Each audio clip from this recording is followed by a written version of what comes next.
बाद ए की जो एज है विल एक्सीड बीज एज बाई 12 ईयर्स। 8 साल बाद ए की उम्र बी की उम्र से 12 साल अधिक हो जाएगी। The ratio of the present age of A and B. आपसे पूछा गया ए और बी के वर्तमान आयु का अनुपात आपसे पूछा गया है। समझो इस बात को, मैं क्या कहना चाह रहा हूं। यहां पर ये जो क्वेश्चन है ये कह रहा है कि 8 साल बाद, 8 साल बाद आए, 10 साल बाद आए, 20 साल बाद आए, 50 साल बाद आए, डिफरेंस हमेशा बराबर ही रहेगा। ठीक है, तो क्या इसका कोई रोल है क्या 8 साल बाद में? ठीक है, यहां पर 8 ईयर्स हैंस इसका कोई रोल है क्या? मैं कहूंगा बिल्कुल भी नहीं है। ठीक है, ये आपको कंफ्यूजन के लिए दिया गया है, वैसे कुछ इसका रोल है नहीं। क्यों नहीं है? क्योंकि ये कह रहा है कि 8 साल बाद ए की उम्र बी की उम्र से 12 साल अधिक होगी। अब यहाँ पर क्या फर्क पड़ता है? 8 साल बाद भी 12 साल अधिक रहेगा ए बी से, 12 साल बाद भी ए बी से 12 अधिक रहेगा, 50 साल बाद भी ए की उम्र बी से 12 साल अधिक रहेगी। बताओ सही है क्या? ठीक है, तो आप क्या करोगे, यहां से ए और यहां है एक बी। 2 साल पूर्व की बात की जा रही है, 2 ईयर्स एगो। ठीक है, जैसे क्वेश्चंस कहे वैसे हम लोग करते हैं। 2 साल पूर्व ए की उम्र बी की उम्र का 4 गुना है, बी की उम्र का 4 गुना है, तो बी की उम्र का यदि 4 गुना है तो बी की उम्र कितनी हो जाएगी? 1। ठीक है, बी की उम्र 1 है तो ए इसका 4 गुना है, यानी कि कितना हो जाएगा? 4 हो जाएगा। ठीक है, ए की उम्र बी की उम्र से 12 वर्ष अधिक हो जाएगी। कम या ज्यादा हमेशा दो चीजों का डिफरेंस होता है। ठीक है, तो यहां पर ये जो 12 साल अधिक हो जाएगी या कम हो जाएगी, ये क्या इन दोनों का डिफरेंस है क्या? किसका डिफरेंस है? 4 और 1 का डिफरेंस है। ठीक है, तो यदि आप यहां से ए की वैल्यू निकालना चाहे, ए की एज, तो आप क्या करोगे? टोटल कितना डिफरेंस है? 12। डिफरेंस के नीचे डिफरेंस 4 और 1 का कितने का डिफरेंस है? 3 का, और यहाँ पर 4 से हम लोग इसको मल्टीप्लाई कर देंगे। ठीक है, और अगर यहाँ पर बी के लिए पूछा जाए तो बी के लिए टोटल डिफरेंस है कितना? 12 है, अपॉन में डिफरेंस के नीचे डिफरेंस और मल्टीप्लाई किससे कर देंगे? 1 से। तो यहाँ से ये कितने टाइम्स आएगा? 4 टाइम्स, यानी कि ये तो कितना आ जाएगा? 4 ईयर, और ये कितना आ जाएगा यहाँ से? तो 4 चौके 16, 16 ईयर। ठीक है, क्या मैंने आपको समझाया था क्या कि जब कब का भी, जब यानी कि जब का रेशियो होता है उसी टाइम का ही वैल्यू आती है। यहाँ पर ये जो रेशियो है 4:1, ये है कब का? तो आप कहेंगे ये जो रेशियो है ये 2 वर्ष पहले का है। हमें प्रेजेंट पूछा गया है, तो प्रेजेंट के लिए हम लोग इसमें भी 2 ऐड कर देंगे और इसमें भी हम लोग 2 ऐड कर देंगे। ठीक है, तो यहाँ से रेशियो कितना आ जाएगा? यहाँ से रेशियो आ जाएगा 18:6, और यहाँ से आंसर कितना आ जाएगा? 3:1।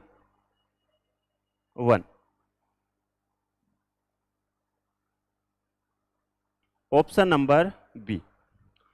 देखो, आपको अगर कहीं भी डाउट लगे तो आप लोग यस और नो में, सभी में जितने भी क्वेश्चंस हम लोग करें उसमें आप लोग यस और नो, ठीक है, बस ये 2 ही आपको वर्ड लिखना है। ठीक है, अगर समझ आ गया है तो आप लोग यस लिख दिया करो, और अगर नहीं समझ आ रहा है तो आप लोग नो लिख दिया करो, ताकि मैं वापस ये क्वेश्चन आपको समझा पाऊँ। ठीक है, लेकिन लिखना तो आपको पड़ेगा। चलिए, क्वेश्चन नंबर नेक्स्ट है अलजेब्रा का। देखो, आपको जो दिया गया है x² + x = 11 है, और आपसे पूछा गया x + 3 का क्यूब माइनस के 125 अपॉन में x + 3 का क्यूब आपसे पूछा गया। ठीक है, देखो आपसे जो पूछा गया है वो पूछा गया x + 3 का क्यूब माइनस के, यहां पर 125 को क्या लिख सकता हूं मैं? 5 का क्यूब लिख सकता हूं, और अपॉन में यहां पर हो जाएगा x + 3 का क्यूब। ठीक है, इस वैल्यू को आप लोग जब ही निकाल पाओगे जब आपके पास वैल्यू जो होगी वो आपके पास किसकी होनी चाहिए? x + 3 की होनी चाहिए, माइनस के 5 और अपॉन में किसकी वैल्यू होनी चाहिए, x प्लस 3 की। देन तभी आप लोग इसका क्यूब कर पाएंगे। सही है, ठीक है। यहां पर जो वैल्यू आपको दे रखी है वो समझिएगा क्या दे रखी है। यहां पर आपको जो वैल्यू निकालनी है वो निकालनी है x प्लस 3, इसकी वैल्यू हमें निकालनी है, तो इसको मैं यहां पर लिख दे रहा हूं। x प्लस 3 माइनस के यहां पर हो जाएगा 5 और अपॉन में कितना है, x प्लस के 3 है। बस आप लोग समझने की कोशिश करना, प्री और मेंस आपका कहीं भी नहीं अटकेगा, ठीक है ना। और पॉसिबल हो तो आप लोग आंसर किया करो, ठीक है। चलो यहां से एलसीएम क्या आ जाएगा, आप कहेंगे x प्लस 3 आएगा। एक एक पॉइंट अच्छे से समझाऊंगा, समझने की कोशिश कीजिएगा। x प्लस 3 क्या आ गया, यहाँ पर एलसीएम आ गया, ठीक है। x प्लस 3 हमारे पास एलसीएम आ गया, और यहाँ पर ये क्या है, इन दोनों को अगर क्रॉस मल्टीप्लाई करूंगा तो ये x प्लस 3 का स्क्वायर बन जाएगा, क्योंकि ये भी x प्लस 3 है और ये भी x प्लस 3 है। और a प्लस बी का होल स्क्वायर क्या होता है, तो यहाँ पर मैं लिख दे रहा हूँ एक बार। a प्लस बी का जो होल स्क्वायर होता है वो होता है a स्क्वायर प्लस के b स्क्वायर और प्लस के 2ab, ठीक है। a square plus b square plus के 2ab। तो यहाँ पर a का स्क्वायर क्या है बताओ, तो आप कहेंगे x स्क्वायर है। b स्क्वायर, b की वैल्यू कितनी है, 3 है, तो यहाँ पर हो जाएगा 9 प्लस के a square plus b square plus के 2ab। 2 इंटू ए की वैल्यू क्या है, x है, और b की वैल्यू क्या है, 6 है, तो यहाँ से हो जाएगा 6x, ठीक है। और यहाँ पर है माइनस के 5, तो ऐसे कैसे चल ही रहा है, ठीक है। चलो अब यहाँ पर आपको ये जो वैल्यू दे रखी है ना, ये x स्क्वायर प्लस के x इक्वल में 11, ये आपको ऐसे ही नहीं दे रखी, ठीक है। तो यहाँ पर आपको ये वैल्यू इसलिए दे रखी है ताकि आप लोग इसका यूज इसमें कर सको। तो यहाँ पर इसका यूज करते हैं। देखो आपको जो दिया गया है वो दिया गया x स्क्वायर प्लस के x और इक्वल में कितना है, 11 है, ठीक है।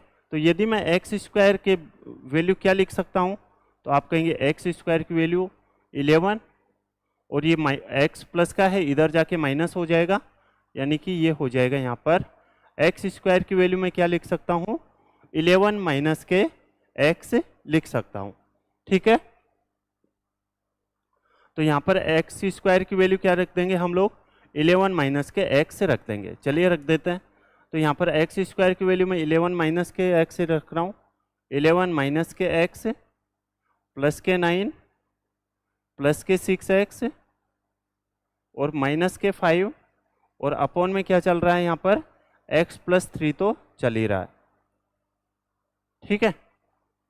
चलो अब आप क्या कर सकते हैं, यहाँ पर देखो ये 11 है, 11 माइनस के x है, और ये देखो पहले तो x की वैल्यू निकालते हैं, ये 6x है, ये माइनस का x है, क्या बचेगा यहाँ पर 5x बच जाएगा, ठीक है। फिर प्लस के यहाँ पर आप देखेंगे 11 और 9 20, 20 में से 5 जाएगा तो 15। एक एक पॉइंट में आपको अच्छे से समझाता हूँ ताकि आप लोग कैसे भी समझ पाए, क्योंकि मेंस में ऐसे ही क्वेश्चन आने हैं बेटा, ठीक है ना। इस बात को आप लोग ध्यान रखना। अब देखो यहाँ पर आपको जो वैल्यू दी गई है, यहाँ पर 5x प्लस 15 इक्वल में अपॉन में x प्लस 3 है। तो यहाँ से यदि मैं यहाँ से अगर मैं 5 कॉमन ले लेता हूँ, दोनों में से 5 कॉमन लेता हूँ, तो यहाँ पर क्या आ जाएगा, तो आप कहेंगे 5 अगर आप लोग कॉमन लेंगे तो यहाँ पर होगा x और प्लस के यहाँ पर कितना आ जाए, कितना बचेगा 3, और अपॉन में कितना है x प्लस के 3 है, इससे ये कट जाएगा, ठीक है। तो हमारे पास यहाँ पर x plus 3 minus 5 upon x plus 3 की जो वैल्यू आई है, ठीक है, इसकी वैल्यू आ गई है हमारे पास, कितनी आ गई है, तो इसकी वैल्यू आ गई है बेटा हमारे पास कितनी आ गई है, 5 आ गई है। इसकी वैल्यू यदि 5 आ गई है, ठीक है, तो आपके पास में अगर a माइनस 1 अपॉन x की वैल्यू यदि आ जाए तो आप लोग क्यूब इजीली निकाल पाएंगे। लेकिन कई बच्चे क्या करते हैं, यहाँ पर आपको जैसे ही 5 दिखा आप क्या करेंगे, 5 का तो क्यूब करेंगे, ठीक है, और 3 गुना इसका प्लस कर देंगे, ठीक है, 3 गुना इसका प्लस कर देंगे। और फिर देखेंगे कि आंसर है कि नहीं है, तो ये हो जाएगा 125 और प्लस के 15 यानी कि 140। इसमें आंसर नहीं मिल रहा, क्या हो गया, कहाँ गलती हो गई, तो वो भी मैं आपको समझाने की कोशिश करता हूँ। देखो यहाँ पर हम लोग जब आपको x प्लस 1/x गिवन होता है, ठीक है 5, तो आप जब इसका क्यूब करते हो, ठीक है, तो क्यूब होता क्या है पहले तो मुझे ये बताओ। तो क्यूब की जो वैल्यू होती है, क्यूब होता है वो क्या होता है, ए क्यूब माइनस के बी क्यूब। एक एक पॉइंट आपको समझाने की कोशिश करता हूँ। ए क्यूब माइनस बी क्यूब क्या होता है, आप कहेंगे ए माइनस का बी क्यूब प्लस के 3ab, ठीक है, और a माइनस के b होता है। बताओ सही है क्या? ठीक है, यहां पर a cube minus B cube की वैल्यू क्या होती है, a माइनस बी का क्यूब प्लस 3ab और a माइनस के b। अब सभी बच्चे यहां पर, मैं इधर लिख दे रहा हूं इस फॉर्मूले को, एक बार इसको हटा देता हूं, है ना, क्योंकि हमारे पास ज़्यादा स्पेस नहीं बचा। a cube minus B cube की जो वैल्यू है हम लोग कैसे निकालते हैं, तो आप कहेंगे a माइनस का बी क्यूब प्लस के 3ab और यहाँ पर होता है a माइनस के b। ठीक है, अब आपको यहाँ पर a माइनस बी की वैल्यू कितनी है, तो आप कहेंगे 5 है। कितना है, 5 है, तो यहाँ पर आ जाएगा 5 का क्यूब प्लस के यहाँ पर 3, और ए बी की वैल्यू यहाँ पर 1 नहीं है, इस बात को आप लोग ध्यान रखना। ए बी की जब आप इसको मल्टीप्लाई करेंगे, ये ए की वैल्यू है और ये बी की वैल्यू है, तो यहाँ से x प्लस 3 और x प्लस 3 कट जाएगा, तो यहाँ पर ए बी की वैल्यू यहाँ पर 5 है। ठीक है, पहले क्या होता था, तो वहाँ पर तो होता था वो x प्लस 1/x होता था, तो ये क्या होता है a इंटू बी, यानी कि 1/x से x कट जाता था, लेकिन यहाँ पर वैल्यू अलग है, तो यहाँ पर ए बी की वैल्यू कितनी हो जाएगी, यहाँ पर 5 हो जाएगी। ठीक है, और यहाँ से a माइनस बी की वैल्यू कितनी है हमारे पास में, 5 है, तो यहाँ से आंसर कितना आ जाएगा, 125 प्लस के 75, आंसर कितना आ जाएगा, ऑप्शन नंबर सी 200। बताओ सभी बच्चे समझ पाए हैं क्या? इतना अच्छे से डीप में मुझे नहीं लगता कि आपको कोई समझा पाता होगा। ठीक है, एक एक पॉइंट्स को कि ये एक्स कहाँ से आया, ये वैल्यू कहाँ से आई, वगैरह वगैरह, क्योंकि मेरा मोटिव यही रहता है कि यहाँ पर जितने भी बच्चे हैं कम से कम वो काफ़ी ज़्यादा सीख के जाए, ये मेरा मोटिव रहता है। यस या नो में सभी बच्चे आंसर करेंगे, ये मेरी कंडीशन है। ठीक है, यस और नो में बस। ठीक है, अगर किसी को प्रॉब्लम आ गई है, किसी को समझ नहीं आया है, बेटा मैं फिर से कह रहा हूँ, मेंस में आपको ऐसे ही क्वेश्चंस देखने को मिलेंगे। ठीक है ना, ये आप लोग मैथ से भाग रहे हैं ना, ऐसे क्वेश्चन से भाग रहे हैं, ठीक है, एग्जाम से दूर हो जाओगे, पहले बता रहा हूँ। ये आपके मेंस में देखने को क्वेश्चंस मिल सकते हैं और आपकी स्पीड मेंस में चाहिए ही चाहिए, तो मैं आपको प्री और मेंस दोनों को यहाँ पर साथ में लेके चल रहा हूँ। ठीक है, यस या नो में आपको आंसर दो फटाफट, फिर हम लोग आगे बढ़ते हैं। चलिए, अब देखो ये एवरेज का एकदम सिंपल सा क्वेश्चन है, ये क्वेश्चन तो आपसे होना ही चाहिए। ठीक है, ये क्वेश्चन बेटा आपसे होना ही चाहिए, सभी लोग आंसर करेंगे। A and B have their annual average income 80,000। A और बी की वार्षिक औसत आय कितनी है, 80,000 है।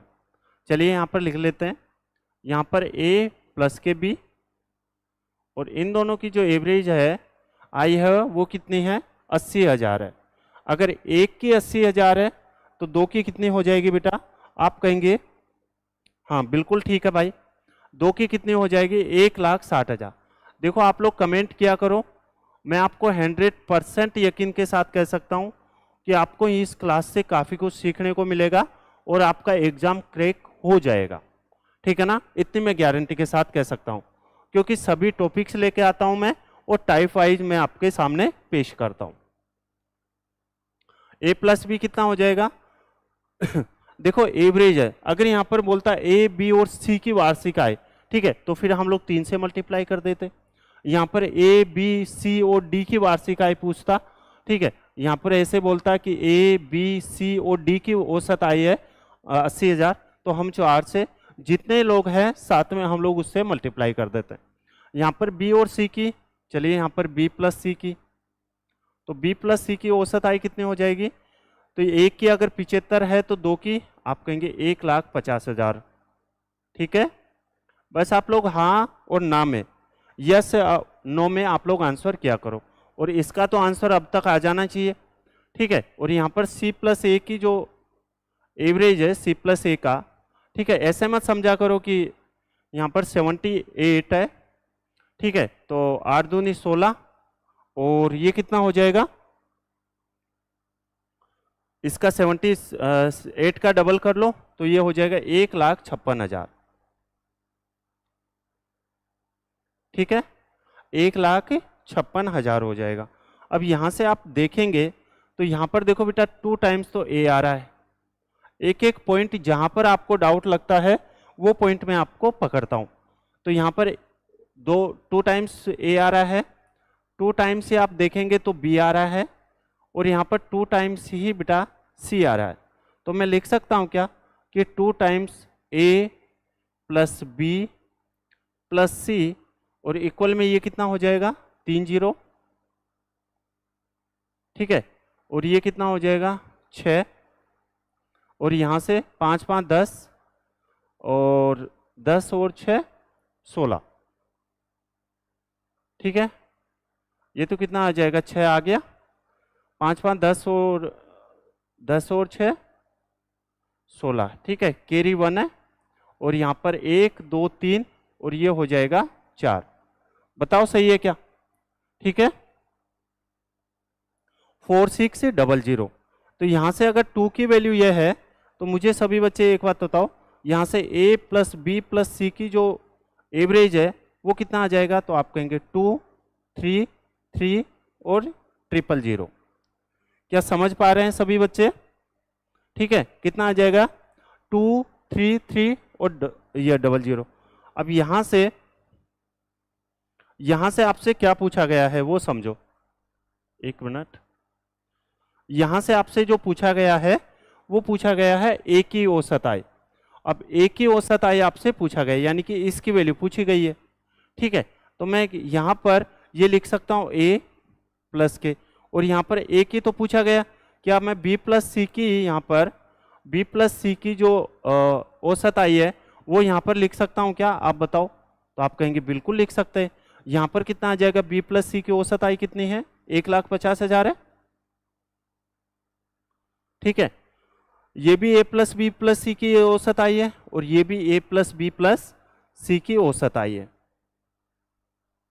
तो यहां से कितना आ जाएगा? ए की वैल्यू, तो आप कहेंगे 2,33,000 है, इसमें से 1,50,000 अगर माइनस करेंगे तो 83,000 आ जाएगा। ऑप्शन नंबर कौन सा हो जाएगा? सी। ऑप्शन नंबर कौन सा होगा बेटा? सी होगा। बताओ समझ पाए हो क्या? ठीक है बेटा, ध्यान से सीलिंग मिस्टेक मत किया करो। अब देखो, सपोज करो कि आप ये क्वेश्चन एग्जाम में करते और एग्जाम में भी अगर रॉन्ग करके आते तो फिर क्या हाल होता? ठीक है ना? तो इसलिए मैं आपसे बार बार कहता हूं कि जो भी मिस्टेक करनी है वो यहां पर कर लो, लेकिन एग्जाम में आप लोग मिस्टेक मत करना। तो उसके लिए प्रैक्टिस जरूरी है। तो यहां पर ए की वैल्यू कितनी आ जाएगी? 80,000। क्या समझ पा रहे हैं? ठीक है, अगर आपको बी की वैल्यू निकालनी पड़े तो मैं आपको पूरा ही समझा दे रहा हूं इसमें कंसेप्ट। यहां पर अगर आपको बी की वैल्यू निकालनी पड़े तो आप क्या कर दोगे? यहां से ए, अगर आपको यहां से बी की वैल्यू निकालनी पड़े तो बी की वैल्यू निकालने के लिए आप क्या करोगे? यहां से ए प्लस सी की वैल्यू निकाल लेंगे। तो यहां पर बी प्लस के और ए प्लस सी की वैल्यू यहां पर पुट कर दो, तो यहां पर हो जाएगा 1,56,000। ठीक है, और इक्वल में कितना हो जाएगा? ए प्लस, ये भी ए प्लस बी प्लस सी है, और ये भी कितना है? 233, और ये 000। तो यहाँ से बी की जो वैल्यू आ जाएगी वो कितनी आ जाएगी? तो यहाँ से बी की वैल्यू कितनी आ जाएगी बेटा? बी की वैल्यू निकाली क्या किसी ने? तो देखो 30, तो 30 ऐसे ही आ जाएगा। ठीक है, यहाँ पर 13 में से 6 जाएगा तो आप कहेंगे 7। ठीक है, कैरी 1। और यहाँ पर कितना हो जाएगा? 13। यहाँ पर कितना आ गया? 12। 12 में से 5 जाएगा तो 12 में से 5 जाएगा तो आप कहेंगे 7। ठीक है, तो आंसर कितना आ जाएगा 77,000। और यहाँ से अगर आपको सी की वैल्यू चाहिए तो अब देखो यहाँ पर ए की भी वैल्यू आ गई है, बी की भी वैल्यू आ गई, तो सी की वैल्यू के लिए हम क्या करेंगे, इन दोनों को तो ऐड कर देंगे। तो ये कितना हो जाएगा 8 और 7 15, 15 और 1 16, यानी कि यहाँ से तो आ गया 1,60,000। तो यहाँ से कितना बचा 1,60,000 हो गए, तो यहाँ से बचा 83,000। सी के लिए भी कितना आ जाएगा 83,000 आ जाएगा शायद, ठीक है ना। इस तरह से हम लोग सभी के निकाल लेंगे। चलिए अच्छी बात है, नेक्स्ट क्वेश्चन की ओर हम लोग मूव करते हैं।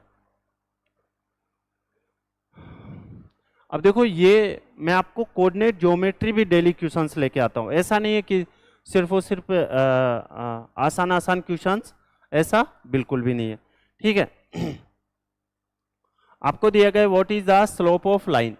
स्लोप ऑफ लाइन, अब आपको स्लोप का ही नहीं पता है, ठीक है, आपको प्रवणता का ही नहीं पता है, तो आप लोग कैसे कर पाओगे। तो ये होता है प्रवणता, और इसका जो फॉर्मूला होता है बेटा वो होता है माइनस के ए अपॉन में बी होता है। क्या होता है, माइनस में ए अपॉन में बी होता है, ठीक है। तो यहाँ से माइनस में ए अपॉन बी, तो यहाँ पर इसकी ये तो वैल्यू होती है बेटा ए की, और ये वैल्यू होती है यहाँ पर बी की। देखो कई क्वेश्चंस है जो ये एडवांस मैथ्स है, काफ़ी आसान है, लेकिन समझने के ऊपर है। आपको अगर फॉर्मूले नहीं पता तो फिर आप लोग ये ऐसे कैसे देखते रहोगे, ठीक है। तो प्रवणता होती है माइनस ए अपॉन बी, और माइनस ए, तो यहाँ पर ए की वैल्यू क्या है 7x, तो ये हो जाएगा माइनस के 7 अपॉन में बी की वैल्यू क्या है माइनस के 9y, माइनस के 9y, ठीक है। तो यहाँ से माइनस कट जाएगा, और आंसर कौन सा हो जाएगा, ऑप्शन नंबर सी, 7 अपॉन में 9 हो जाएगा, ठीक है। आगे बढ़ते हैं क्वेश्चन नंबर नेक्स्ट की ओर। अब देखो ये क्वेश्चन आ गया है आपका रेडियन का। आप YouTube पर कहीं भी ढूंढ के देखोगे ना, ये क्वेश्चन नहीं मिलेगा, ऐसे क्वेश्चंस नहीं मिलेंगे, रेडियन के क्वेश्चंस नहीं मिलेंगे, ठीक है, एंगल्स के क्वेश्चन नहीं मिलेंगे। लेकिन मेरा मोटिव यही है कि मतलब जो भी बच्चा यहाँ से जुड़े वो प्री और मेंस दोनों के लिए मैं आपके लिए यहाँ पर क्लासेज प्रोवाइड करवाता हूँ, ठीक है। चलो यहाँ पर जो आपको दिया गया है, the perimeter of a certain sector of a circle is equal to the length of the arc of the semicircle having the same radius the angle of the sector. एक त्रिज्या खंड की जो परिधि है वो समान त्रिज्या वाले अर्धवृत्त की चाप की लंबाई के बराबर है। तो त्रिज्या खंड द्वारा बनाए गए कोण का मान आपसे पूछा है, चलिए समझिएगा। एक फॉर्मूला आप लोग याद रखना, मैं आपको कल भी सिखाया था, आज भी सिखा रहा हूं। जो एंगल होता है यानी कि जो कोण होता है, कोण बराबर होता है आर्क अपॉन में रेडियस, आर्क अपॉन में रेडियस, यानी कि चाप अपॉन में त्रिज्या, ठीक है। क्या होता है बेटा, चाप अपॉन में त्रिज्या। देखो मैं चाहता तो इस क्वेश्चन को स्किप कर सकता था, लेकिन फिर मुझे अच्छा नहीं लगता, ठीक है ना। और आपको मेंस के लिए ये सब सीखना ही पड़ेगा। अगर आप मेंस, और आप सभी जानते हैं कि हर एक एग्जाम्स के लिए आजकल मेंस काफ़ी यानी कि कंपलसरी कर दी है, ठीक है। अब देखिएगा यहाँ पर एक त्रिज्या खंड है, त्रिज्या खंड यानी कि ये एक सर्किल है, ठीक है, और ये इसका त्रिज्या खंड है। सेक्टर आपको पता है ना, इसको थीटा, यानी कि ये सेक्टर है, और एक क्या है आपके पास में अर्धवृत्त है। यहां पर ये हो गया अर्धवृत्त, ठीक है, यानी कि ये भी रेडियस और ये भी रेडियस है, ठीक है। क्लास छोड़ के मत भागना, आपको जरूर सीखने को मिलेगा। ये रेडियस हो जाएगी, ये रेडियस हो जाएगी, और इस आर्क की जो लेंथ है वो मैं एल मान लेता हूं, ठीक है। चलो यहां से अगर ये कंप्लीट सर्किल होता, ठीक है, अगर ये कंप्लीट सर्किल होता है तो इसकी जो आर्क होती है, जो चाप होती है, वो होती है 2 पाई आर, ठीक है। यहां पर अगर ये कंप्लीट सर्किल होता, कंप्लीट अगर वृत्त होता, तो इसकी जो चाप की लेंथ होती है वो होती है 2 पाई आर। लेकिन यहाँ पर क्या है, अर्धवृत्त है, तो इसकी जो लेंथ है वो कितनी हो जाएगी, आप कहेंगे पाई आर, ठीक है, एक एक पॉइंट को अच्छे से समझाऊंगा, समझ में आ जाएगा, बस आप लोग पेशेंस बनाए रखना। ठीक है, यहाँ पर अगर एक कंप्लीट सर्किल होता, कंप्लीट अगर वृत्त होता, तो इसकी जो लेंथ है यानी कि जो आर्क की यानी कि चाप की लेंथ है वो कितनी होती है 2πr।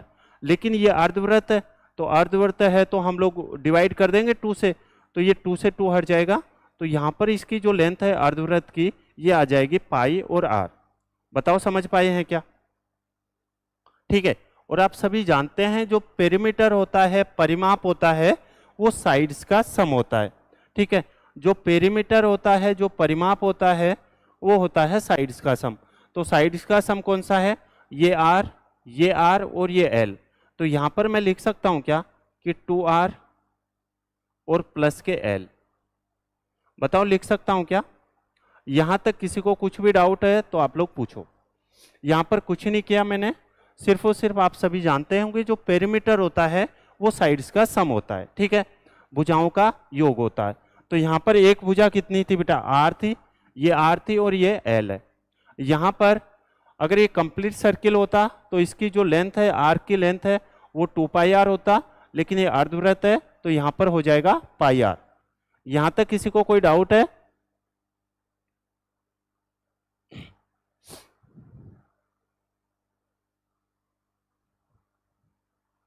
ठीक है,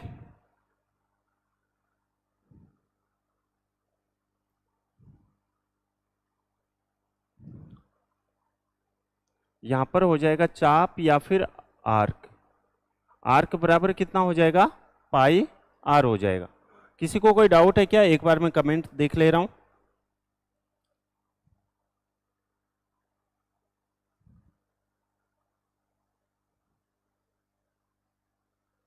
ओके, अब देखो यहां पर एक त्रिज्याखंड की परिधि समान त्रिज्या वाले अर्धवृत्त की चाप की लंबाई, अर्धवृत्त के चाप की लंबाई यानी कि ये चाप की लंबाई πr है और इसके बराबर है।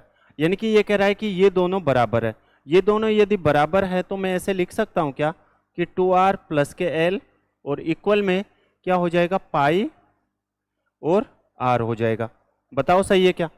ठीक है, ये दोनों बराबर है तो मैंने इन दोनों को बराबर कर दिया है। क्या सही है क्या? ठीक है, अब यदि मुझे आर यहाँ पर एल की वैल्यू चाहिए या एल की वैल्यू चाहिए तो एल की वैल्यू मैं कैसे निकाल सकता हूँ? आप कहेंगे एल की वैल्यू यहाँ पर निकाल सकते हैं आप लोग पाई माइनस के आप लोग कर सकते हैं 2 और आर को आप लोग कॉमन ले सकते हैं। ठीक है, यहाँ पर ये जो लेंथ है वो मैंने कैसे निकाल ली है? अगर इस एल को मैंने कॉमन यहाँ पर बाहर नहीं लेके एल की वैल्यू अगर मुझे चाहिए तो मैं क्या करूँगा? आर तो कॉमन लूँगा क्योंकि इसमें भी आर है। कॉमन कैसे लेते हैं? यानी कि जिनमें 2 या फिर 2 से अधिक सिमिलर हो। तो देखो यहाँ पर आर है, इसमें भी आर है, तो इन दोनों में से आर मैंने कॉमन ले लिया। ठीक है, पाई और ये 2 उधर जाके उधर जाएगा तो ये हो जाएगा माइनस में। ठीक है, समझ थोड़ा कम आएगा, समझने की कोशिश करना। जब आप लोग अच्छे से समझ पाएंगे, जब आपको याद आएगा कि वास्तव में हमें उस टाइम पे समझ लेना चाहिए था। तो यहाँ पर जो आर्क यानी कि एंगल कितना हो जाएगा? तो आप कहेंगे एंगल हो जाएगा चाप अपॉन में त्रिज्या यानी कि आर्क अपॉन में रेडियस। तो आर्क है कितनी? तो आप कहेंगे पाई माइनस के 2।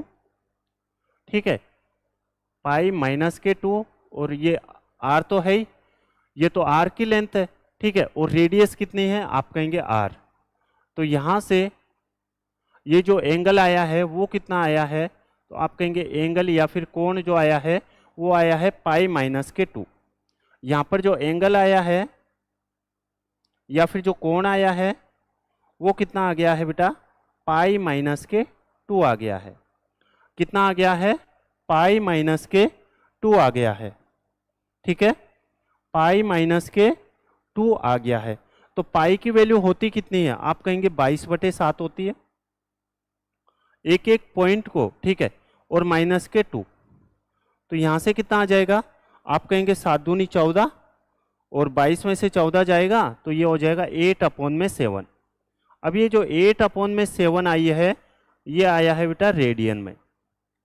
ठीक है, 8/7 आई है एंगल, ये रेडियन में आया।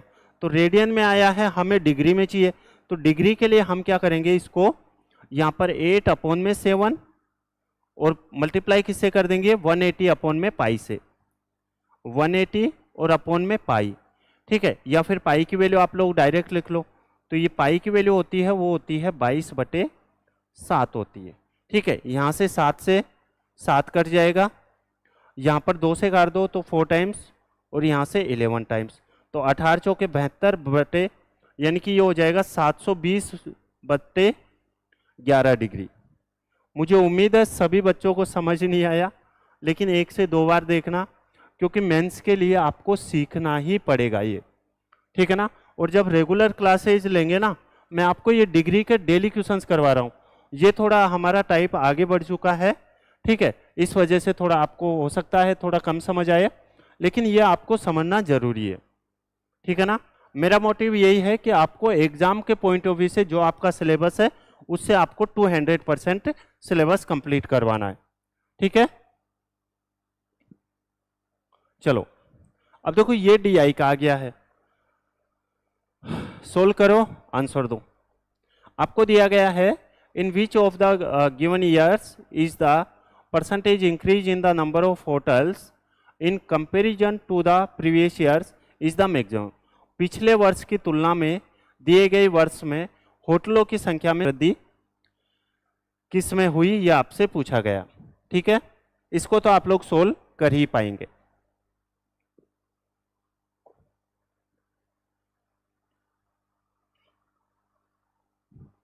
आपको 100% समझ आएगा, बस आप लोग क्लास छोड़ के भागा मत करो, ठीक है।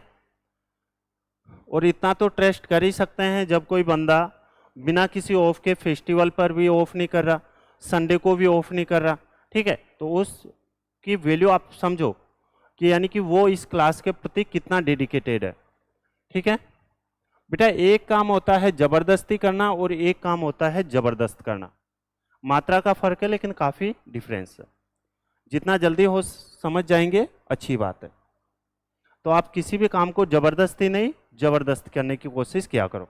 देखो क्वेश्चन है, पिछले वर्ष की तुलना में दिए गए किस वर्ष में होटलों की संख्या में सर्वाधिक प्रतिशत वृद्धि हुई है।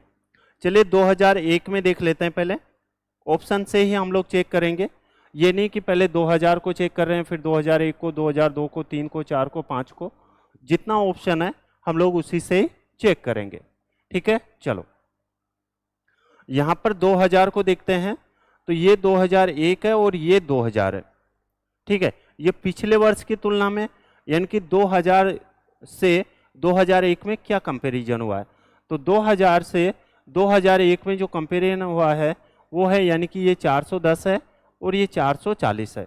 कितना इंक्रीमेंट हुआ है, आप कहेंगे 30 इंक्रीमेंट हुआ है। कितना इंक्रीमेंट हुआ है, 30 इंक्रीमेंट हुआ है। किस पर, 410 पर, और मल्टीप्लाई किससे कर दोगे आप लोग, 100 से, ठीक है। तो यहाँ से 0 से 0, ओके, और ये कितनी बार जाएगा, तो आप कहेंगे ये जाएगा 7 टाइम्स, ठीक है, 7 के समथिंग जाएगा, ठीक है। नेक्स्ट को देख लेते हैं। नेक्स्ट में है फिर 2004 से 2003 में कंपेयर करते हैं, यानी कि 2004 से और 2003 में हम लोग कंपेयर करते हैं। तो 2004 में और 2003 में ये तो दोनों बराबर है, इक्वल है, तो इसमें तो कुछ है ही नहीं, ठीक है, इसमें तो कुछ इंक्रीमेंट है ही नहीं। तो फिर हम लोग देखते हैं 2002, यानी कि 2001 और 2002 हम लोग देखेंगे। 2002 से 2001 में क्या कम, तो यह है 440 से 570, ठीक है। तो कितने का इंक्रीमेंट हुआ है, आप कहेंगे 130 का हुआ है, और कितने पर, 440 पर, ठीक है। चलो इसको मल्टीप्लाई 100 से कर देंगे, और यहाँ पर अगर 2003 की बात की जाए, 2003 और 2002 में, तो इसमें कितने का इंक्रीमेंट हुआ है, तो आप कहेंगे ये 570 से और 710, ठीक है। तो ये हो जाएगा 140, 140 बटे कितना हो जाएगा, 570, और मल्टीप्लाई किससे कर दोगे आप लोग, 100 से, 0 से 0, यहां से इसको हम लोग 60 के आसपास मान सकते हैं, ठीक है। तो 6 दूनी 12 कुछ आ रहा है, लेकिन जब आप इसको देखोगे तो इसको आप लोग 45 और ये, तो सबसे ज़्यादा जो इंक्रीमेंट हुआ है वो हुआ है बेटा 2002 में, ऑप्शन नंबर सी में। आया किसी का आंसर? ठीक है, ऑप्शन नंबर कौन सा होगा बेटा? ऑप्शन नंबर होगा सी। नेक्स्ट क्वेश्चन की ओर हम लोग आगे बढ़ते हैं।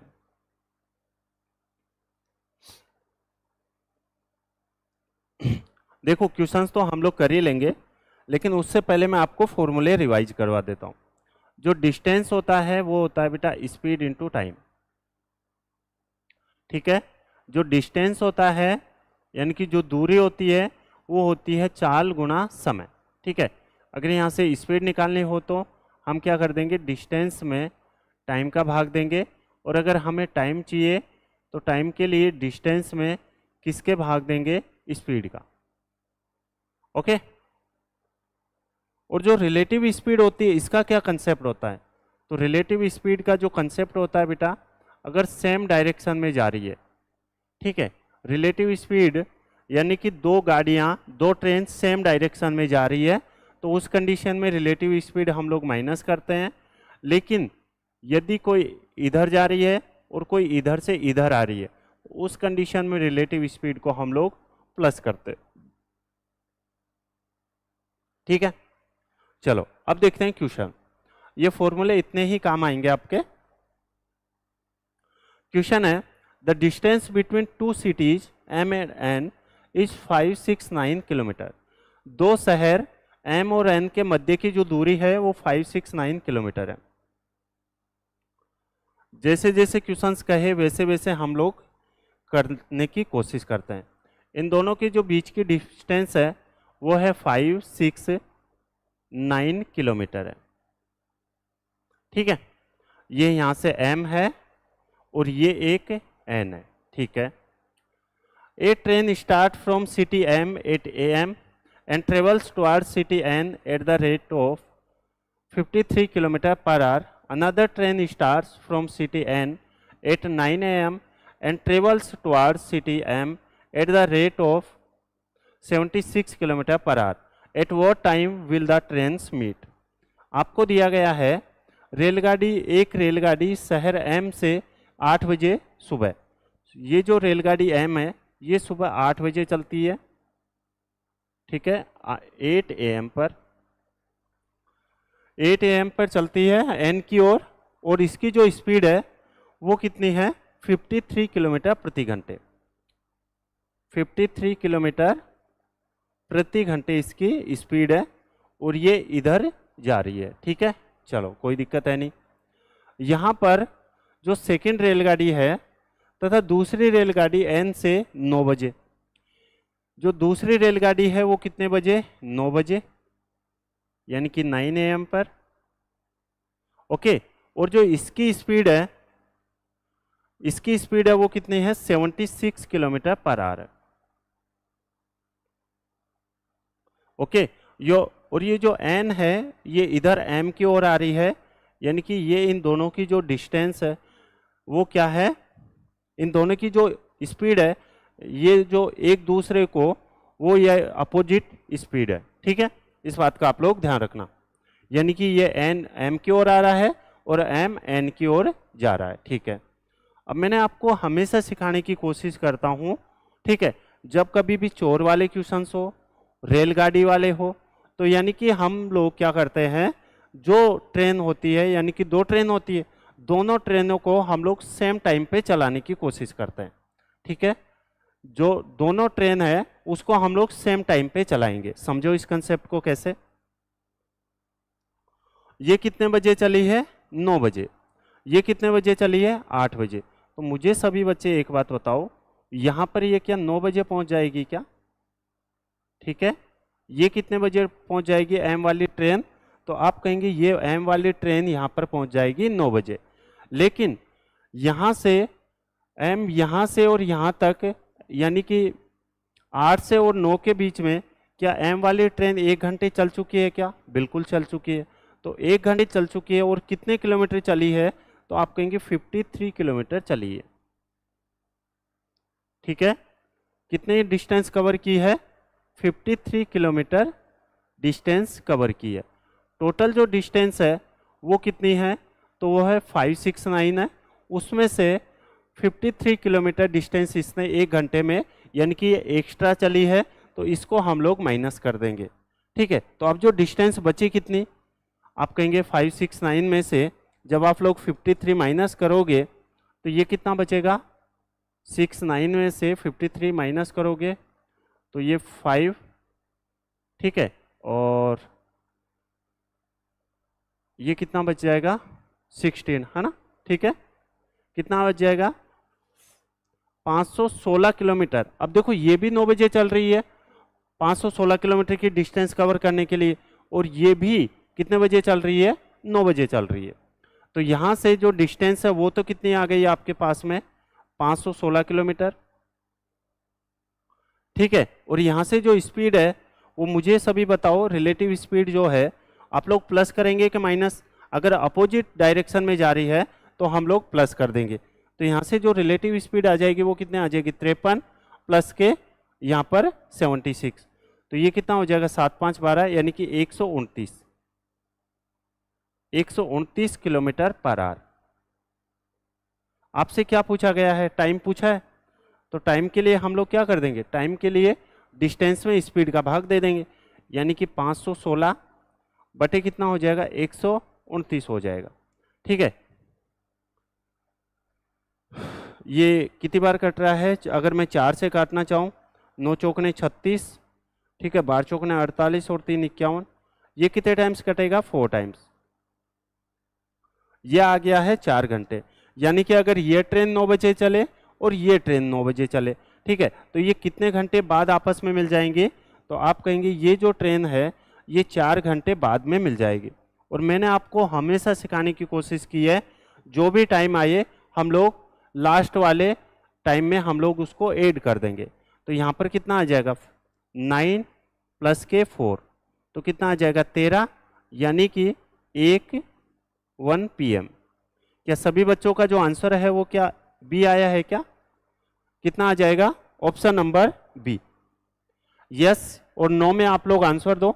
देखो ये तो मेरे को आपको समझाने का टाइम लग रहा है, ठीक है, लेकिन अगर आप लोग खुद से करोगे, एक बार अगर समझ गए तो आपको पता है ये इसको माइनस करना है, ये सब करने की जरूरत नहीं पड़ेगी आपको, यकीन मानिएगा। लेकिन आपको समझाने के लिए यहाँ पर मेरे को काफ़ी कुछ लिखना पड़ता है, एक एक पॉइंट में आपको अच्छे से समझाने की कोशिश करता हूँ, और फिर इसकी विद सॉल्यूशन PDF भी प्रोवाइड करवाता हूँ। सबसे अच्छी बात ये है, और ये PDF कहाँ मिलती है, ऐसे सॉल्यूशन के साथ, विद सॉल्यूशन के साथ क्लास 24 के एप्लीकेशन पर। ठीक है, अब ये क्वेश्चन है, ये ज्योमेट्री का है, इसमें आपको मैं 3 से 4 कंसेप्ट सिखाने वाला हूँ, समझिएगा ध्यान से। इस क्वेश्चन को हम लोग बाद में करेंगे, पहले मैं आपको कंसेप्ट सिखाने की यहाँ पर कोशिश करता हूँ। क्वेश्चन को मैं थोड़ा छोटा करूँगा यहाँ पर, ठीक है, तब तक आप सभी बच्चे आंसर भी करने की कोशिश करना। क्वेश्चन को मैं यहाँ पर छोटा करूँगा ताकि मैं आपको जो सिखाना चाह रहा हूँ वो सिखा पाऊँ। देखिएगा, यहाँ पर एक ये ट्रायंगल है, ठीक है, मैं आपको 3-4 मेथड सिखाने वाला हूँ इसमें। ओके, ये A, ये B और ये C। यहाँ पर अगर कुछ भी पॉइंट है, ठीक है, ये यहाँ से अगर कुछ भी पॉइंट है और यहाँ से अगर ये मिड पॉइंट है, समझिएगा इस बात को, अगर ये मिड पॉइंट है यहाँ से यहाँ ये वाला, ठीक है, तो ये दोनों इक्वल होंगे, यानी कि ये वाला ट्रायंगल और ये वाला ट्रायंगल इक्वल होगा, यानी कि इसकी लेंथ भी 1 होगी, इसकी लेंथ भी 1 होगी, इसकी लेंथ भी 1 होगी, इसकी लेंथ भी। यहाँ पर जहाँ कहीं भी आप लोग लाइन खींचोगे उसकी लेंथ कितनी हो जाएगी, 1 हो जाएगी। ठीक है, एक पहला कंसेप्ट। सेकंड जो कंसेप्ट मैं आपको सिखाना चाह रहा हूँ वो समझिएगा, यहाँ पर जो मीडियन होती है, जो माध्यिका होती है, वो मिड पॉइंट पर मिलती है। ठीक है, जो माध्यिका होती है वो किस पर मिलती है बेटा, मिड पॉइंट पर जाकर मिलती है। समझिएगा ध्यान से, ये इसका मिड पॉइंट ये हो गया, ठीक है, ये इसका मिड पॉइंट ये हो गया, और यहां से ये इसका मिड पॉइंट ये, सॉरी, यहां से ये इसका मिड पॉइंट हो गया। ओके, यहां पर इसको नाम ए, काफी कुछ सीखने वाले हो, ध्यान से समझना। ए बी सी और बी ई सी एफ, और ये ए डी क्या है, इसकी मीडियन है, माध्य का है, ठीक है।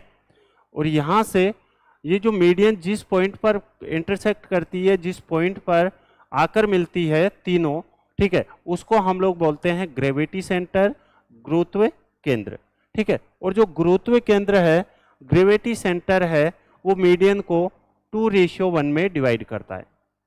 किस रेशियो में डिवाइड करता है बेटा? 2:1 में डिवाइड करता है, ठीक है। किसमें? 2:1 में डिवाइड करता है। यहां पर भी कितना हो जाएगा? 2:1 में डिवाइड करता है। क्या समझ पा रहे हैं? ठीक है। एक और कंसेप्ट मैं आपको सिखाने की कोशिश कर रहा हूं, समझिएगा।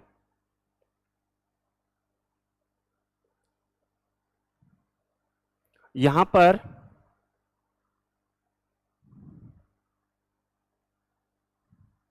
ये क्या है? ए, ये बी, ये सी, ये डी, बी ई, और ये हो जाएगा सी एफ, ठीक है। अब यहां से आपको जो क्वेश्चन की ओर हम लोग चलते हैं, अब क्वेश्चन क्या कह रहा है, या फिर एक और समझो, यानी कि जो मीडियन होती है वो ट्रायंगल के एरिया को इक्वली बाइसेक्ट करती है, यानी कि 1/6, ये भी 1/6, ये भी 1/6, ये भी 1/6, ठीक है, ये भी 1/6, और ये भी कितना हो जाएगा? 1/6। अगर यहाँ पर टोटल जो जैसे एरिया 60 है, ठीक है, तो ये वाला एरिया कितना हो जाएगा? 10 हो जाएगा, ये वाला भी 10, क्योंकि 10 का 1/6, वो 60 का 1/6 कितना होगा? 10 होगा। अगर 2 के लिए पूछे तो कितना हो जाएगा? 20 हो जाएगा। अगर यहाँ पर 3 के लिए पूछे तो कितना हो जाएगा? 30 हो जाएगा। ये मैं आपको समझाने की कोशिश कर रहा हूँ, ठीक है। अब आगे बढ़ते हैं, क्वेश्चन की ओर हम लोग आगे आते हैं। अब मुझे लगता है कि आप अच्छे से क्वेश्चन को समझ पाओगे। देखो, medians A D B E C F of a triangle A B C intersect at a centroid G and median A D intersect F E at point H. देखिएगा यहां पर, अब इस वाले को आप लोग अच्छे से समझना, ठीक है, और ये आपको समझना ही पड़ेगा, इस बात का आप लोग ध्यान रखना। जितना आप लोग मैथ से दूर जाओगे उतना ही आप लोग एग्जाम से दूर जा रहे हो, इस बात का आप लोग ध्यान रखना, क्योंकि मैथ्स का काफ़ी ज़्यादा रोल रहता है, ठीक है, और सबसे आसान भी रहता है। ये हो जाएगा ए डी, ये क्या हो जाएगा यहाँ से? बी ई, और यहाँ से ये जो मीडियन है ये हो जाएगा यहाँ पर सी एफ, ठीक है बेटा। चलो अब आगे है क्वेश्चन, इसको किस पर मिलता है? जी पर मिलती है, ठीक है, तथा माध्य का ए डी एफ ई को एच पर, ए डी और एफ ई को एच पर मिलती है, यानी कि ये यहाँ से और यहाँ पर ये जो पॉइंट है ये आपको दिया गया है, एच दिया गया है। क्या दिया गया है यहाँ पर? ये वाला पॉइंट है, ये आपको यहाँ पर एच दिया गया है, ठीक है, कोई दिक्कत है नहीं। अभी मैंने आपको क्या समझाया था? मैंने आपको समझाया था जो ग्रेविटी सेंटर होता है, गुरुत्व केंद्र होता है, वो मीडियन को 2:1 में डिवाइड करता है। किसमें? 2:1 में डिवाइड करता है, ठीक है। अगर 2:1 में डिवाइड करता है तो मेरे को सभी बच्चे एक बात बताओ, यहां से और यहां तक ये जो लेंथ है वो कितनी है? 2 है, ठीक है, और यहां से और यहां तक जो लेंथ है वो कितनी है? आप कहेंगे 1 है, ठीक है। ये जो लेंथ है यानी कि ए से जी तक ये तो 2 है, और यहाँ से जी से डी तक लेंथ कितनी है? 1 है, ठीक है। लेकिन यहाँ से अगर मैं आपसे पूछना चाहूँ, ये इसका मिड पॉइंट है, कौन सा? ये एच वाला। अगर ये यहाँ से ये एच वाला मिड पॉइंट है, ठीक है, तो सभी बच्चे एक बात बताओ मेरे को, ये यहाँ से और ये यहाँ से, क्या ये भी 1.5 होगा? और ये भी कितना होगा? 1.5 होगा, क्योंकि टोटल जो मीडियन है, टोटल जो रेशियो है वो कितना है, 2 और 1 1 3 है, ठीक है, और 3 है, और ये अगर मिड पॉइंट है तो ये भी हाफ होगा और ये भी हाफ होगा, ठीक है। चलिए और क्या समझाना चाह रहा हूं, समझिएगा। यहां से अगर ये 1.5 है, ठीक है, तो मुझे सभी बच्चे एक बात बताओ, यहां से ए एच और रेशियो, कभी कभार ये पूछ लेता है ये रेशियो ए एच और एच जी का रेशियो, तो यहां से ए एच कितना हो जाएगा, आप कहेंगे 1.5 हो जाएगा, ठीक है, और यहां से ए से जी तक कंप्लीट कितना है, ए से जी तक टोटल है कितना, 2 है, 1.5 ये हो गया, तो एच से जी तक कितना हो जाएगा, आप कहेंगे 0.5 हो जाएगा। तो यहां से जो रेशियो आएगा वो आ जाएगा 3:1 आ जाएगा। और आप लोग याद रखना, हमेशा याद रखना, क्या याद रखेंगे कि एरिया का रेशियो वही होता है जो बेस का रेशियो होता है, ठीक है, एरिया का रेशियो वही होता है जो बेस का रेशियो होता है।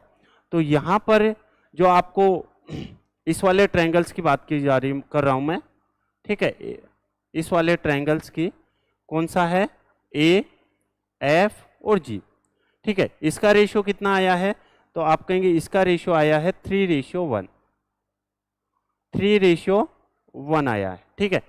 और आपको यहाँ पर एफ जी और एच इसकी वैल्यू कितनी दे रखी है, एरिया 4, अगर एक की वैल्यू 4 है तो यहाँ पर 3 की वैल्यू कितनी हो जाएगी, 12। तो यहाँ पर हम कह सकते हैं क्या कि एफ जी और ए, ट्रायंगल एफ जी और ए, इसका जो एरिया है वो कितना हो जाएगा, 12 और 4 16 हो जाएगा। अगर इसका एरिया 16 हो जाएगा और ऐसे कितने एरिया है, मैंने अभी आपको सिखाया था, ठीक है, कि जो एरिया होता है वो जो मीडियन होती है वो एरिया को 1/6 में डिवाइड करती है, ठीक है। तो एक की वैल्यू यहाँ पर 1/6 की वैल्यू कितनी है, अगर 16 है तो जो टोटल एरिया हो जाएगा वो कितना हो जाएगा, आप कहेंगे 96 हो जाएगा, ऑप्शन नंबर बी, ठीक है, कितना हो जाएगा, ऑप्शन नंबर बी।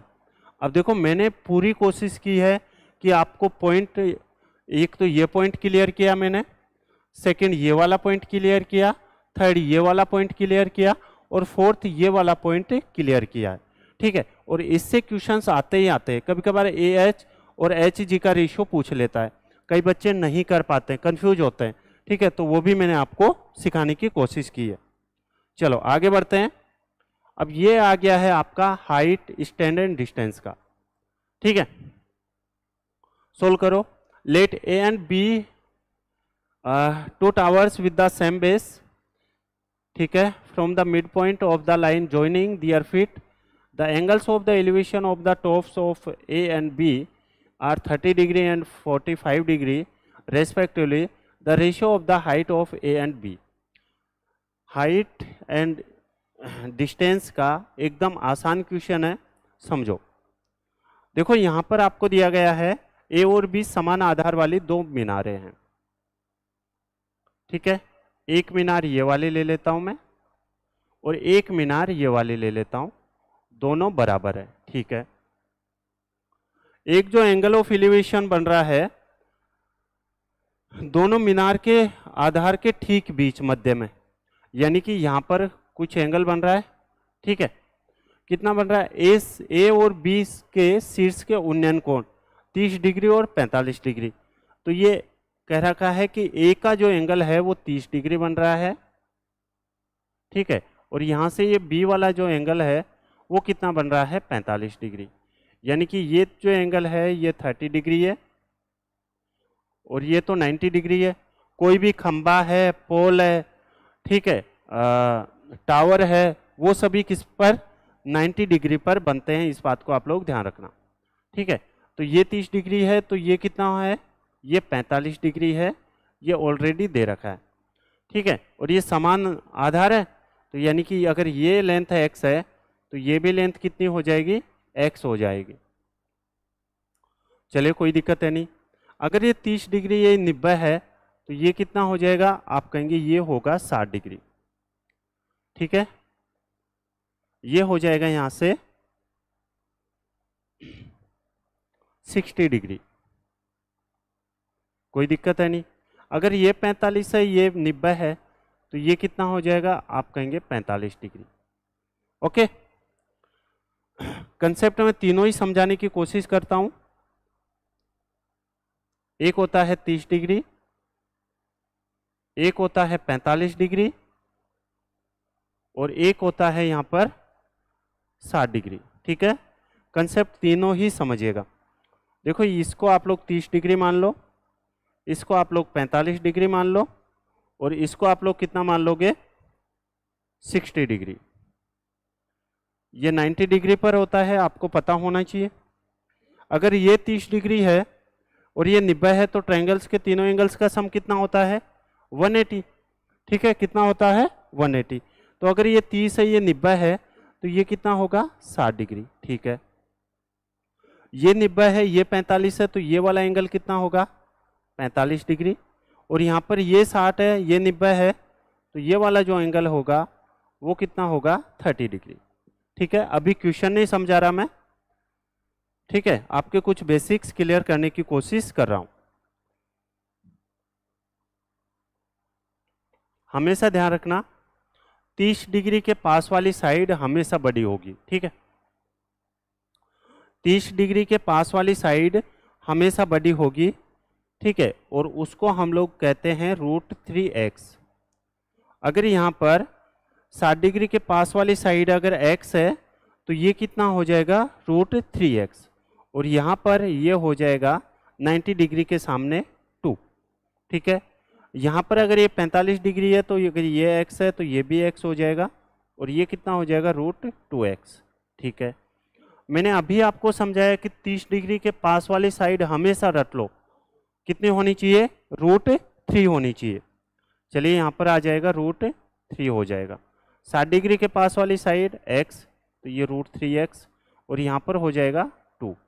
अब मैं आपको क्या समझाना चाह रहा हूँ, 30 डिग्री के जो हाइपोटेनस होता है, जो कर्ण होता है, वो 30 डिग्री के सामने वाली साइड का डबल होता है। 30 डिग्री के सामने वाली साइड का डबल होता है। 30 डिग्री के सामने वाली साइड अगर ये x है, तो ये कितना हो जाएगा, 2x हो जाएगा। ठीक है, 30 डिग्री के सामने वाली साइड का हाइपोटेनस कर्ण हमेशा डबल होता है। ठीक है, ये कंसेप्ट समझ आ गया है। चलो, अब देखो, यहां पर बड़ा बनाना है तो √3x से मल्टीप्लाई, और अगर छोटा बनाना है तो √3 से डिवाइड। अब सभी बच्चे एक बात बताओ, यहाँ पर यदि 30 डिग्री के पास वाली साइड है वो x है, यानी कि बड़ी है कि छोटी है, ये बड़ी है। 60 डिग्री के पास वाली साइड हमेशा छोटी होती है, तो छोटी बनानी है तो हम किससे डिवाइड कर देंगे, आप कहेंगे x/√3 से डिवाइड कर देंगे। ठीक है, चलो, और ये 45 डिग्री है, तो ये भी कितना हो जाएगा, अगर ये x है तो ये भी x हो जाएगा, क्योंकि अगर ये x है तो ये भी क्या हो जाएगी, लेंथ x हो जाएगी।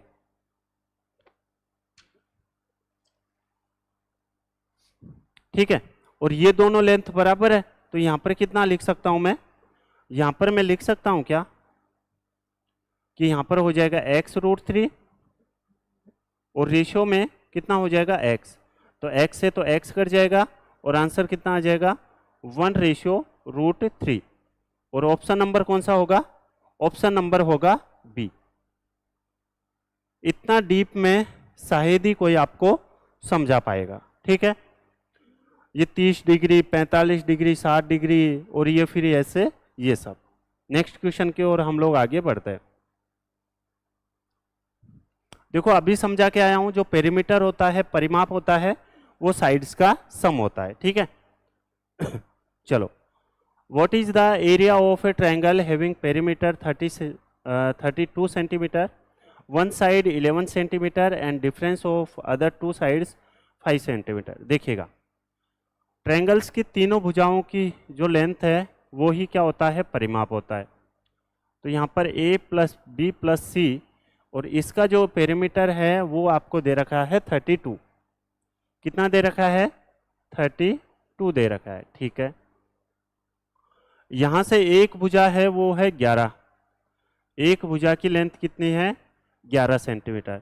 अगर एक भुजा की लेंथ 11 सेंटीमीटर है, तो सभी बच्चे एक बात बताओ, यहाँ पर ए प्लस बी की जो लेंथ है वो कितनी आ जाएगी, 32 में से 11 माइनस करेंगे 21 आ जाएगी। ठीक है, दो भुजाओं का योग कितना हो जाएगा, 21 हो जाएगा। ठीक है, और यहाँ पर दो भुजाओं का यानी कि शेष भुजाओं का जो डिफरेंस है वो कितना है, 5 है। तो यहाँ से ए माइनस बी की जो लेंथ है, ठीक है वो कितना है, 5 है। तो आप यहाँ से ए और बी की वैल्यू निकाल सकते हैं। कैसे, देखो यहाँ पर बी से बी कट जाएगा और यहाँ पर आएगा 2a, दोनों को ऐड कर दो, 21 और 5 26। तो यहाँ से a की वैल्यू कितनी आ गई है, a की वैल्यू आ गई है 13 और a प्लस बी कितना है, 21 है। तो b की वैल्यू कितनी आ गई है, 8। a की वैल्यू कितनी है, a की वैल्यू यहाँ पर 13, b की वैल्यू कितनी आ जाएगी, क्योंकि a प्लस बी 21 है और a की वैल्यू 13 है तो b की वैल्यू आ जाएगी 8 और यहाँ से c की वैल्यू कितनी आ गई है, 11 आ गई है। अब आपके पास 3 साइड्स दे रखी है, क्या आप लोग एरिया निकाल सकते हैं, बिल्कुल। किससे, हीरोज के फॉर्मूले से। ठीक है ना, किसके, क्योंकि आपको 3 साइड दे रखी है यहाँ पर a, b और c, तो आपको हीरोज का फॉर्मूला लगाना है। अब देखो हीरोज का फॉर्मूला आपको लिखना नहीं है, लेकिन फिर भी एक बार मैं लिखवा दे रहा हूं आपको। हीरोज का जो फॉर्मूला होता है वो होता है एस माइनस ए, एस माइनस बी और यहाँ पर एस माइनस के सी। ठीक है, और जो एस की जो वैल्यू होती है, ठीक है, एक्स का एस का जो मान होता है वो होता है a plus b plus c by 2 होता है, यानी कि साइड्स का सम का आधा। तो a की वैल्यू 18, a की वैल्यू 13, b की वैल्यू 8, 13 और 8 21, क्योंकि यहाँ पर a प्लस बी प्लस सी कितना है, 32 है और 32 में जब आप 2 से डिवाइड करोगे तो यहाँ पर आ जाएगा a प्लस बी प्लस सी 16। कितना आ जाएगा, a प्लस बी प्लस सी 16 आ जाएगा। ठीक है, यानी कि यहाँ पर s की वैल्यू कितनी आ गई आपके पास में, 16। अब इस वाले क्वेश्चन को तो आप लोग कर ही सकते हैं कम से कम। 16 में से a यानी कि s की वैल्यू 16 है, s में से a जाएगा यानी कि 13, तो 16 में से 13 जाएगा तो कितना बचेगा, 3। यहाँ पर 16 में से 8 जाएगा तो कितना बचेगा, 8। ठीक है, और यहाँ से 16 में से 11 जाएगा तो बचेगा 5। क्या सही है क्या, ठीक है। चलो यहाँ पर इसको और सिंप्लीफाई करते हैं। 16 को आप लोग क्या लिख सकते हैं, 8 इंटू 2 इंटू 3 और इंटू 8 और इंटू कितना है, 5 है। ठीक है, रूट का आपको पता होना चाहिए कि 2 का हम लोग पेयर बनाते हैं। ठीक है, जब 2 का हम लोग यहाँ पर पेयर बनाएंगे तो देखो ये 8 है और ये 8 है, ये बाहर आ जाएगा। ठीक है, और कुछ बाहर आ रहा है, नहीं आ रहा है, तो ये हो जाएगा 2 इंटू 3 कितना हो जाएगा, 6 और 6 पंजे 30, तो ये तो रूट में रहेगा ही रहेगा। तो 8 रूट 30 आंसर आया है किसी का, 8 रूट 30। ऑप्शन नंबर कौन सा होगा बेटा, ए। ठीक है, देखो आप लोग जब तक आंसर नहीं करेंगे ना तब तक आपको ऐसा लगेगा ही नहीं कि आप लोग क्लास देख रहे हैं। ठीक है, आप बीच बीच में वापस जाएंगे आएंगे, तो इस वजह से मैं कहता हूं कि आप लोग आंसर किया करो, यस नो में आप लोग जवाब दिया करो। ठीक है, चलो क्वेश्चन नंबर नेक्स्ट है पार्टनरशिप का। ए and be started A business by investing money in ratio of 4:5। ए और बी ने मिलकर व्यापार आरंभ किया तथा 4:5 के अनुपात में धन लगाया। एक आपके पास ए और एक है बी। ए ने इन्वेस्टमेंट किया 4 और बी ने जो इन्वेस्टमेंट किया है वो 5। ठीक है, 3 महीने बाद ए ने अपनी पूंजी का 1/4 भाग तथा बी ने अपनी पूंजी का 1/5 भाग वापस ले लिया। After 3 months A withdraw 1/4 of his money and B withdraw 1/5 of his money. Find out the share of A in profit if the total profit is 15,200 after of 10 months। Very important line है, very important line है। ठीक है, यहाँ पर जो आपको time दिया गया है वो यहाँ पर 10 महीने दिए गए हैं। कितने महीने दिए गए हैं बेटा? 10 महीने दिए गए हैं। यहाँ पर आप लोग वर्ष समझ के यहाँ पर मिस्टेक कर देते हैं और आंसर भी आ जाता है, ठीक है। तो इस वजह से यहाँ पर जो आपको टाइम दिया गया है वो 10 महीने दिया गया है कंफ्यूजन के लिए। चलिए समझने की हम लोग कोशिश करते हैं, ध्यान से समझना। देखो एक ए है और ए का बेटा यहाँ पर बी है। ए ने कितने लगाए हैं 4 और बी ने इन्वेस्टमेंट किया है 5 किया है, ठीक है। 3 महीने बाद ए ने 3 महीने बाद यानी कि मान लेते 4 रुपये लगाए हैं और 4 रुपये कितने महीने तक लगे रहे होंगे? 3 महीने तक, ठीक है। अब कह रहा है कि 3 महीने बाद ए ने अपने पूंजी का 1/4 भाग, ए ने अपनी पूंजी का 1/4, तो ए की पूंजी कितनी है? 4 है और 4 का यदि 1/4 निकाल लेता है तो कितना निकाल लिया? 1। 4 में 4 रुपये था, 1 रुपये निकाल लिया तो बचा कितना? आप कहेंगे 3 रुपये बचा, ठीक है। और 3 रुपये कितने महीने के लिए? टोटल 10 महीने हैं, तो ये जो 3 रुपये लगे रहे होंगे ये क्या 7 महीने तक लगे रहे होंगे क्या? ठीक है, चलो नेक्स्ट पढ़ते हैं। तथा बी ने अपनी पूंजी का 1/5 भाग, बी ने वही 3 महीने बाद, तो बी ने जो 3 महीने बाद है यानी कि 3 महीने तक तो 5 रुपये लगाए रखा, ठीक है। 3 महीने बाद उसने 5 का 1/5 भाग निकाल लिया, यानी कि 5 का 1/5 भाग कितना होता है? 1 होता है, ठीक है। पहले 5 रुपये लगा रखा था, 1 रुपये निकाल लिया तो बचा कितना? 4। और ये कितने महीने तक लगा रहा होगा? क्योंकि टोटल 10 महीने हैं तो 3 महीने ये हो गए, तो ये जो बी है ये कितने महीने तक लगा रखा होगा? 7 महीने तक लगा रखा होगा, ठीक है। अब सभी बच्चे जानते भी होंगे अच्छे से कि हम लोग इनको ऐड कर देते हैं, ठीक है। तो ये कितना हो जाएगा? ये हो जाएगा 12, 4 × 12 और ये हो जाएगा 21, तो ये कितना हो जाएगा? 33, ठीक है। और यहाँ से ये कितना हो जाएगा? 5 × 15 और ये हो जाएगा 28, 28 और 15 43 हो जाएगा। तो यहाँ से ए का रेशो 33 आ गया है और बी का रेशो 43 आ गया है। क्या पूछा आपसे? व्यापार आरंभ करने के 10 महीने बाद टोटल जो प्रॉफिट है वो कितना है? 15,200 है। टोटल के नीचे रेशो का टोटल 33 और 43 कितना हो गया? 76, है ना, ठीक है। और किसके लिए पूछा है? ए के लिए, तो ए के लिए हम लोग मल्टीप्लाई किससे कर देंगे? ए के लिए हम लोग मल्टीप्लाई कर देंगे 33 से। तो यहाँ से देखो 76 का ये डबल है क्या? बिल्कुल है। तो ये कितने टाइम्स जाएगा? 2 टाइम्स, और ये 00 है, तो यहाँ से आंसर कितना आएगा? 33 दूनी 66, यानी कि 6600 आया किसी बच्चे का आंसर, ठीक है। इस बात का आप लोग ध्यान रखना, ये कन्फ्यूजन में यहाँ पर 9 महीने भी डाल सकता है, 8 महीने भी डाल सकता है, 7 महीने भी, 5 महीने भी, कुछ भी डाल सकता है। तो हमें क्वेश्चन को ध्यान से पढ़ने की जरूरत है। नेक्स्ट क्वेश्चन की ओर हम लोग आगे बढ़ते हैं। परसेंटेज का एकदम आसान क्वेश्चन।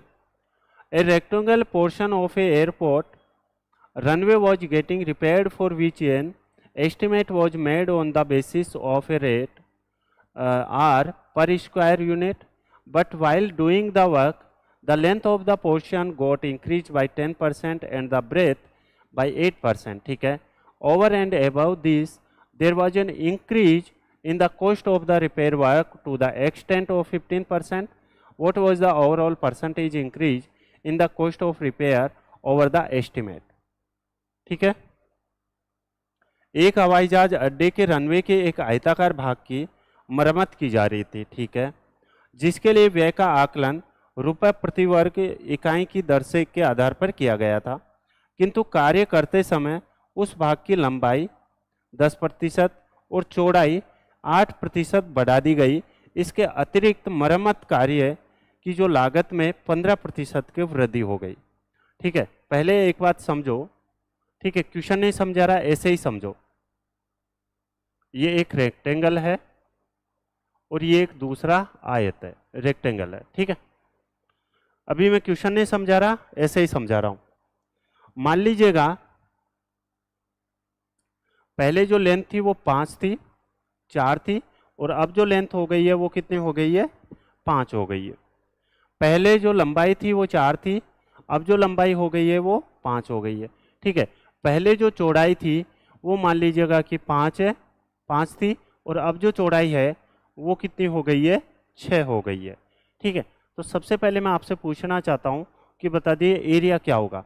तो आप कहेंगे एरिया होता है रेक्टेंगल यानी कि आयत का, वो होता है लेंथ इंटू ब्रेथ, यानी कि लेंथ क्या है 4 है और ये 5 है, तो ये कितना हो जाएगा 30 सेंटीमीटर स्क्वायर। ठीक है, और यहाँ पर ये कितना हो जाएगा, तो ये हो जाएगा 30 सेंटीमीटर स्क्वायर।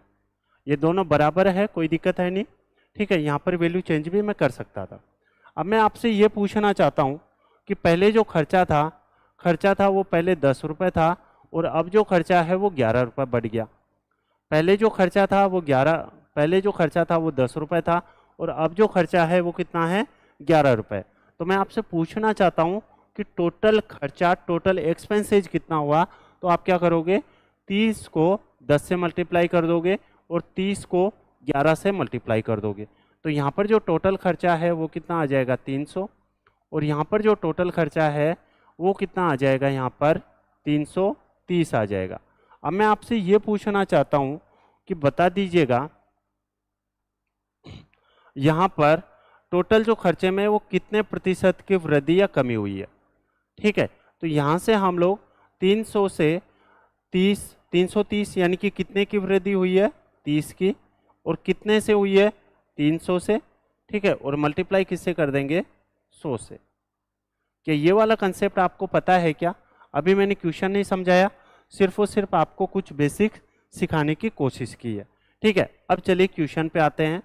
अब क्वेश्चन मुझे लगता है कि आप अच्छे से समझ पाएंगे। देखिएगा क्वेश्चन है,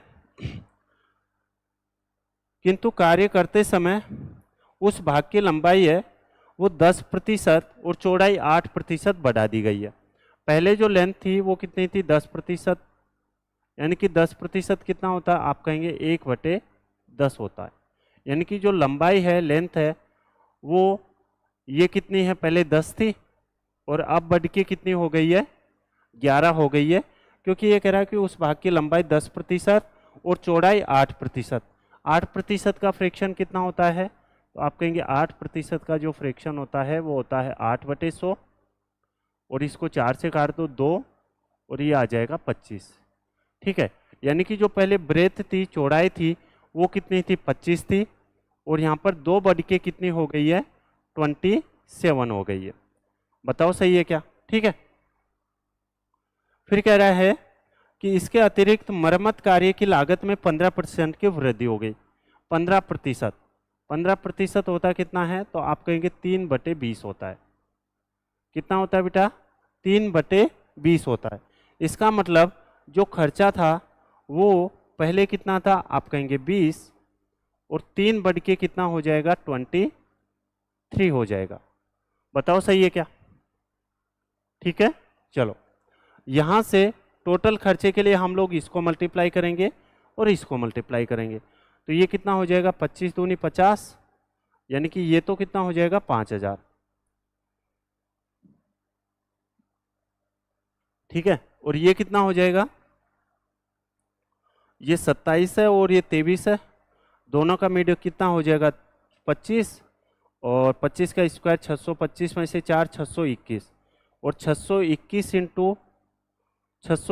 इंटू 11 जब आप करेंगे तो 11 एकम 11, 11 दूना 22 और 1 33। ठीक है, 11 दूना 22 और 1 23, और ये कितना हो जाएगा,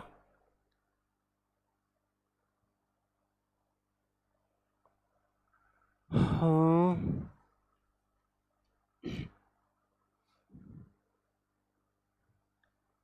यहाँ पर हो जाएगा 6831। ठीक है, अब सभी बच्चे एक बात बताओ मेरे को, पहले जो खर्चा था वो 5000 हो रहा था और अब जो खर्चा है वो 6831 हो रहा है। तो बढ़ा के घटा, आप कहेंगे बढ़ा है, कितना बढ़ा है। ठीक है, या तो आप ऐसे कर लो, या फिर आप क्या करेंगे, इसको 10,000 बना लो, यानी कि 2 से मल्टीप्लाई कर दो, क्योंकि 10,000 से कंपेयर करना थोड़ा आसान होता है। तो यहाँ पर हो जाएगा 10,000, 2 से मल्टीप्लाई किया है तो इसको भी 2 से मल्टीप्लाई कर दो, तो ये आ जाएगा 2, 3 दूनी 6, 8 दूनी 16, ठीक है, 8 दूनी 16, और ये कितना हो जाएगा, 6 दूनी 12 और 1 13। तो यहाँ से 10,000 से 13,662, तो यहाँ से जो कितना इंक्रीमेंट हुआ है 1362, ये देखते ही आपको आंसर दिख जाएगा, ठीक है। और नीचे 4 जीरो और मल्टीप्लाई 100 तो है ही, तो 2 जीरो से 2 जीरो, तो यहाँ से आ जाएगा 36.62% आ जाएगा, ठीक है। कितना आ जाएगा, 36.62% आ जाएगा।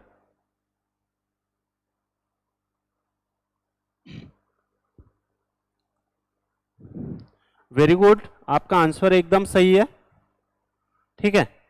चलो नेक्स्ट क्वेश्चन। अब देखो ये आ गया है आपका कॉइन्स वाला क्वेश्चन, ठीक है। आपको मेंस में आपको ये क्वेश्चन देखने को मिलेंगे ही मिलेंगे, ठीक है ना। तो लेकिन हम तो अभी से मेंस की तैयारी कर रहे हैं।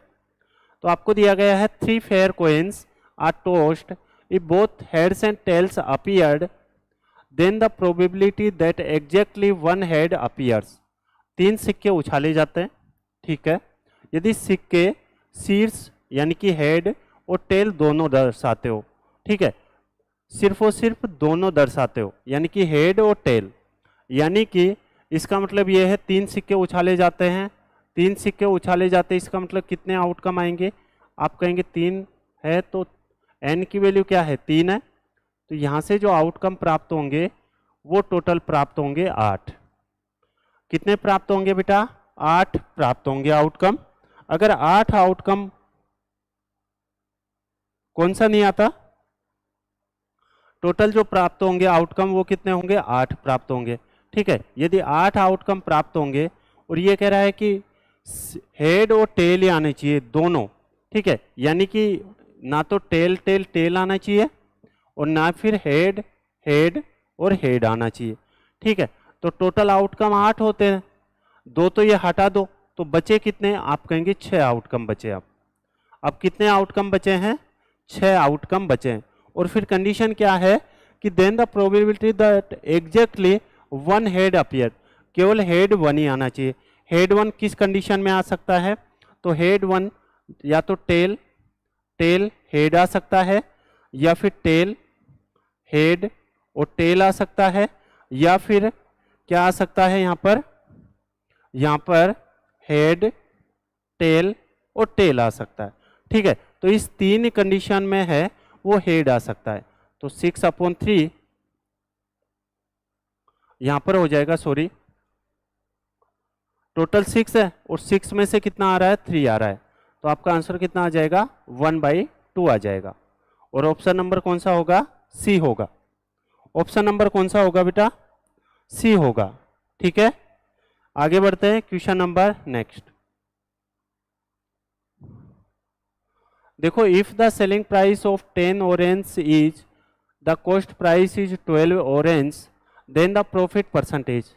यदि 10 संतरों का विक्रय मूल्य 12 संतरों के क्रय मूल्य के बराबर है, यानी कि 10 SP सेलिंग प्राइस होता है, यानी कि जो विक्रय मूल्य होता है वो 10 SP इक्वल में कितना है, 12 CP के बराबर है, ठीक है। तो यहाँ से CP और SP का जो रेशियो आएगा वो इन दोनों को उल्टा कर दो, तो यहाँ पर जो CP आएगा वो तो कितना आ जाएगा 10 और SP कितना आ जाएगा, आप कहेंगे 12, ठीक है। प्रॉफिट और लॉस हमेशा कॉस्ट प्राइस पर यानी कि क्रय मूल्य पर निकाला जाता है। तो यहाँ से देखो, यहाँ से जब आप देखेंगे कि 10 की वस्तु को यदि आप 12 रुपये में बेच रहे हैं तो कितने का प्रॉफिट कमा रहे हैं, 2 रुपये का।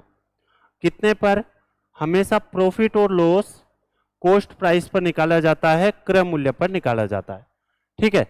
तो यहाँ पर 2 रुपये प्रॉफिट कमा रहे हैं, किस पर, 10 पर, और प्रतिशत के लिए किससे मल्टीप्लाई कर दोगे, 100 से। तो यहाँ से कितना आ जाएगा, 20%। क्या सभी बच्चों का आंसर आ गया है, वेरी गुड, अच्छी बात है। Next question. In a library, the ratio of story books and other books in 7:2. and there are 1512 story books. Due to collection of some more story books, the said ratio becomes 15:4. The number of story books collected is, एक पुस्तकालय में कहानियों की पुस्तकों की और अन्य पुस्तकों का जो अनुपात है वो 7:2 है, और उनमें 1512 कहानियों की पुस्तकें है। ठीक है, कुछ और कहानियों की पुस्तकों का संग्रह किए जाने से उक्त जो रेशियो है वो 15:4 हो जाता है। तो कहानियों की ओर कितनी पुस्तकों का संग्रह किया गया देखिएगा। यहां पर जो दिया गया है, in a library the ratio of story books and other books, ये है यहां पर स्टोरी बुक्स और एक है यहां पर अदर बुक्स। ठीक है, यहां पर है स्टोरी बुक्स और एक है अदर बुक्स। इनका जो रेशियो दे रखा है वो दे रखा है 7:2 दे रखा है। ठीक है,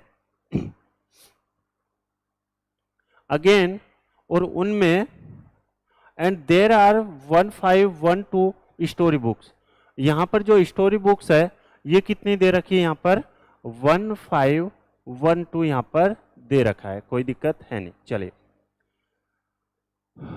कुछ और कहानियों की पुस्तकें, यानी कि इसमें कुछ और बुक्स ऐड होती है। ठीक है, और रेशियो कितना हो जाता है, 15:4 हो जाता है। अगर आप मेरी रेगुलर क्लासेज देख रहे हैं, ठीक है, और आपको कुछ समझ आता है, तो मैंने आपको हमेशा सिखाने की कोशिश की है। ठीक है, यानी कि मिल्क और वाटर वाले क्वेश्चन याद करो कि अगर मिल्क मिलाया जाता है तो वाटर की क्वांटिटी सेम होनी चाहिए, और अगर वाटर मिलाया जा रहा है तो मिल्क की क्वांटिटी सेम होनी चाहिए। यहां पर आपके सामने अदर बुक्स में ना तो कुछ बुक्स ऐड हो रही है और ना ही बुक्स इसमें से निकाली जा रही है। तो यहां पर जो अदर बुक्स है ये क्या बराबर होनी चाहिए क्या, बताओ। ठीक है, ये अदर बुक्स है, ये क्या बराबर होनी चाहिए क्या, आप कहेंगे बिल्कुल बराबर होनी चाहिए। तो अगर ये 4 है और ये 2 है तो आप क्या करोगे, इसको भी 4 बना दो। तो इसको किससे मल्टीप्लाई कर दोगे, 2 से। तो इसको अगर 2 से मल्टीप्लाई किया है तो इसको भी 2 से मल्टीप्लाई करना पड़ेगा। बताओ सही है क्या।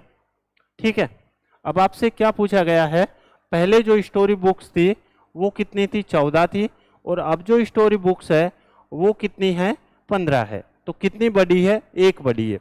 हम कह सकते हैं क्या कि ये जो 1512 वैल्यू है ये किसकी है, तो आप कहेंगे 14 की वैल्यू है। और कितनी स्टोरी बुक्स बड़ी है, यानी कि एक्स की वैल्यू कितनी है, पहले 14 था, अब जो बुक्स हो गई है वो 15 है, यानी कि 1। तो यहां से वैल्यू कितनी आ जाएगी, 14 एकम 14, ठीक है, 0, और 14 8 कितने होते हैं, 112। तो आंसर कितना आ जाएगा आपका, आया है किसी का, ऑप्शन नंबर सी। ठीक है, जो क्वेश्चंस कर रखे हैं आपने पहले वो आप लोग कर पाते हैं, जो नया क्वेश्चन आता है उसको आप लोग नहीं हो पाता है। ठीक है, नेक्स्ट क्वेश्चन है CISI का अच्छा क्वेश्चन है। A sum of money was invested in a scheme at a simple interest for a period of 2 years. The amount received after 2 years was twice the amount invested. How much amount will be received from scheme A if 5450 is invested for 2 years? समझो एक बात को, एक धनराशि scheme ए में साधारण ब्याज पर T वर्ष के लिए निवेशित की गई। T वर्ष पश्चात प्राप्त धनराशि निवेशित धनराशि की दोगुनी थी। ठीक है, स्कीम ए से कितनी धनराशि प्राप्त होगी यदि 5450 रुपए को 2T समय के लिए निवेशित किया जाता है। देखिएगा यहां पर समझो ऐसे, जैसे प्रिंसिपल है यहां पर P, ठीक है, अमाउंट कितना हो जाएगा, आप कहेंगे 2P। ठीक है, यानी कि अमाउंट डबल करने की बात की जा रही है। अगर यहां पर प्रिंसिपल P है और अमाउंट कितना हो जाएगा 2P, तो यहां से जो SI होगा यानी कि जो ब्याज होगा वो क्या होगा, बताओ क्या P होगा क्या। ठीक है, प्रिंसिपल कितना है P है, अमाउंट कितना प्राप्त हो रहा है आपको 2P, ये कह रहा है कि आप हमें पी दो, यानी कि कुछ अमाउंट दो, हम आपको डबल करके देंगे। डबल करके देंगे इसका मतलब पी है अमाउंट, यहाँ पर पी प्रिंसिपल है, तो यहाँ पर जो हमें मिलेगा यानी कि वो अमाउंट होगा, और अमाउंट कितना कितना करके दे रहे हैं, डबल करके दे रहे हैं। अगर डबल करके दे रहे हैं तो यहाँ पर जो एसआई होगा, जो ब्याज होगा, वो क्या हो जाएगा, पी हो जाएगा।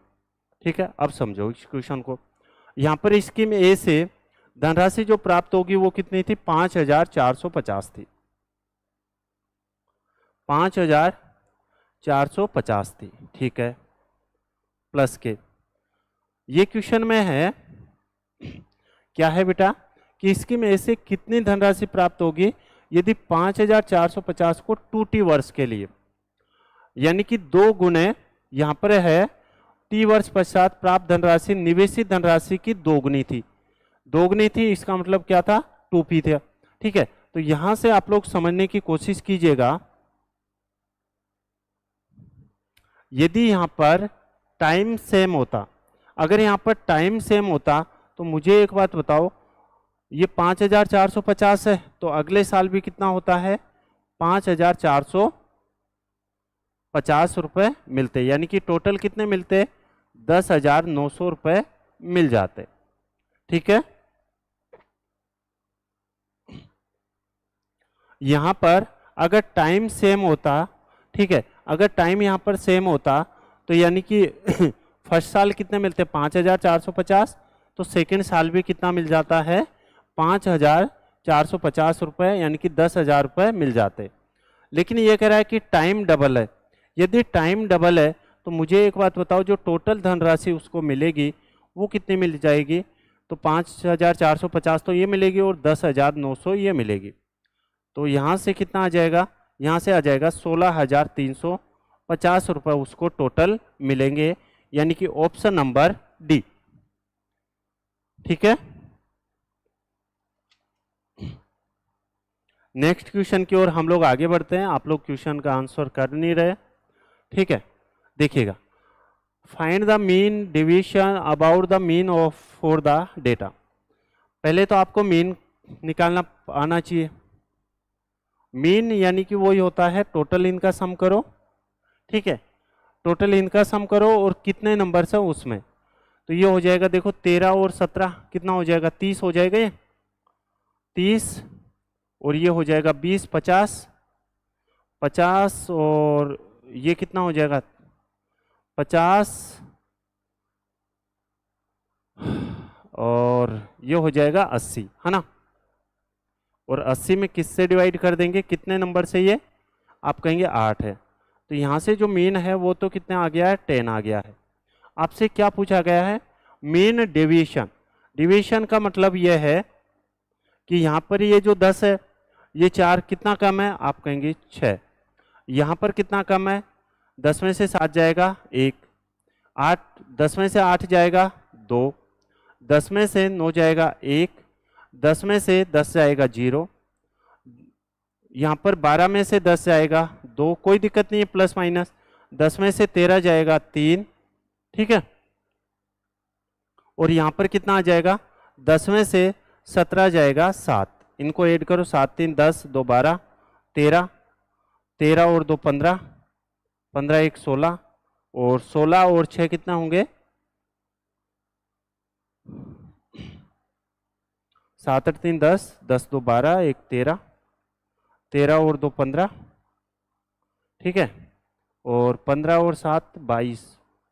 कहीं पे हमने मिस्टेक की है क्या, 2 3 7, ठीक है, और 6, यहाँ पर 3 आएगा ना, क्योंकि 10 में से 7 जाएगा तो 3 आएगा। ठीक है, तो टोटल कितने होंगे 24, और 24 में किसे डिवाइड कर देंगे 8 से, तो आंसर कितना आ जाएगा ए। ठीक है,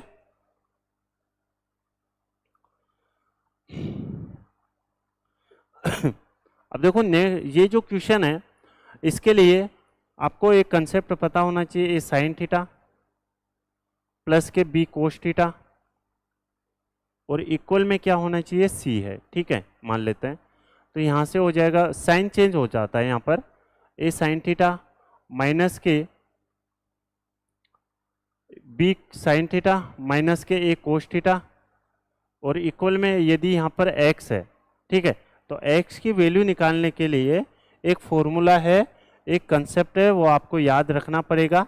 वो क्या होता है, रूट में ए स्क्वायर प्लस के बी स्क्वायर और माइनस के होता है सी स्क्वायर। यहाँ पर वैल्यू दे सकता है कुछ भी, यहाँ पर 5, यहाँ पर 3, यहाँ पर 4, यहाँ पर 9, कुछ भी दे सकता है, ठीक है। लेकिन यहाँ पर वैल्यू 1 है, ठीक है, यहाँ पर ए की वैल्यू 1 है, यहाँ पर बी की वैल्यू 1 है, लेकिन दिखाई नहीं दे रही है बस, ठीक है। अगर यहाँ पर कुछ और वैल्यू होती, 2, 3, 4, 5 कुछ भी होता तो वो आपको दिख जाता, लेकिन ए की वैल्यू यहाँ पर आपको कंफ्यूजन करने के लिए दी गई है, ठीक है। तो यहाँ से कितना आ जाएगा, a square plus b square minus के सी स्क्वायर। आपको जो दिया गया है वो साइन थीटा प्लस के कोस थीटा और इक्वल में कितना है, रूट में 7/2 है।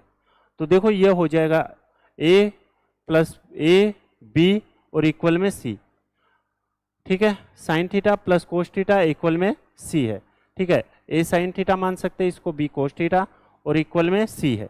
तो आप इसको कैसे निकालेंगे, तो आप कहेंगे इसमें ए स्क्वायर यानी कि 1 का स्क्वायर 1 प्लस के 1, ठीक है, और माइनस के कितना हो जाएगा 7/2 हो जाएगा रूट में, ओके।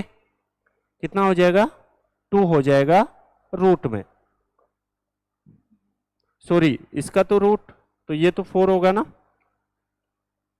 तो ये कितना हो जाएगा 2 माइनस के 7/4, तो ये कितना हो जाएगा यहाँ से हो जाएगा 1/4 रूट में। तो आपका आंसर कितना आ जाएगा, क्या 1/2 आया क्या किसी का आंसर? ऑप्शन नंबर कौन सा होगा, बी होगा, ठीक है। अब देखो इस क्वेश्चन को आप लोग सभी कर पाएंगे क्योंकि क्वेश्चन आसान आ गया है ना, और ऐसे क्वेश्चन तो हम लोग डेली सपने में भी करते हैं। चलो क्वेश्चन करो नेक्स्ट और आंसर दो। देखो A and B working separately can do a piece of work in 10 days and 15 days respectively if they work on alternate days, ठीक है। वे जो कार्य कर रहे हैं वो एक दिन छोड़ के एक कर रहे हैं, ऐसा क्वेश्चन में बोला गया। बिगिनिंग विथ ए, और ए ने ए शुरुआत करता है, in how many days will the work be completed. A और बी किसी कार्य को अलग अलग क्रमशः 10 दिन और 15 दिन में पूरा कर सकते हैं, ठीक है। यदि वे एकांतर क्रम में अल्टरनेट डेज में काम करे, ठीक है, तो ए कार्य को पहले दिन शुरू करता है तो कार्य कितने दिन में पूरा हो जाएगा ये आपसे पूछा गया। यहाँ पर ए और एक है बी, ए किसी कार्य को 10 days में और यहाँ पर बी उसी कार्य को 15 days में। सबसे पहले जो हमारा काम होता है टाइम एंड वर्क में वो होता है एलसीएम वाला, ठीक है। तो यहाँ पर एलसीएम ले लेते हैं, 10 और 15 का एलसीएम कितना हो जाएगा 30, ठीक है। तो इसकी इफिशियंसी कितनी आ जाएगी, आप कहेंगे 3, और इसकी जो इफिशियंसी आ जाएगी वो आ जाएगी 2, ठीक है। यहां पर क्वेश्चन ऐसे कह रहा है कि पहले ए ने काम किया, फिर बी ने, फिर ए ने, फिर बी ने, फिर ए ने और फिर बी ने। तो ए ने एक दिन में कितने यूनिट काम किया 3, बी ने कितने यूनिट किया 2, फिर वापस ए आ जाएगा कितने यूनिट 3, फिर 2, फिर 3, फिर 2, और ऐसे ऐसे काम पूरा कर लिया इन लोगों ने, ठीक है। तो मैं ऐसे कह सकता हूं क्या क्या कह सकता हूं, यहां पर मैं ऐसे कह सकता हूं कि एक दिन में ए 3 यूनिट काम कर रहा है और बी दूसरे दिन 2 यूनिट। तो कह सकता हूं क्या कि 2 दिन में कितने यूनिट काम हो रहा है, आप कहेंगे 5 यूनिट, ठीक है।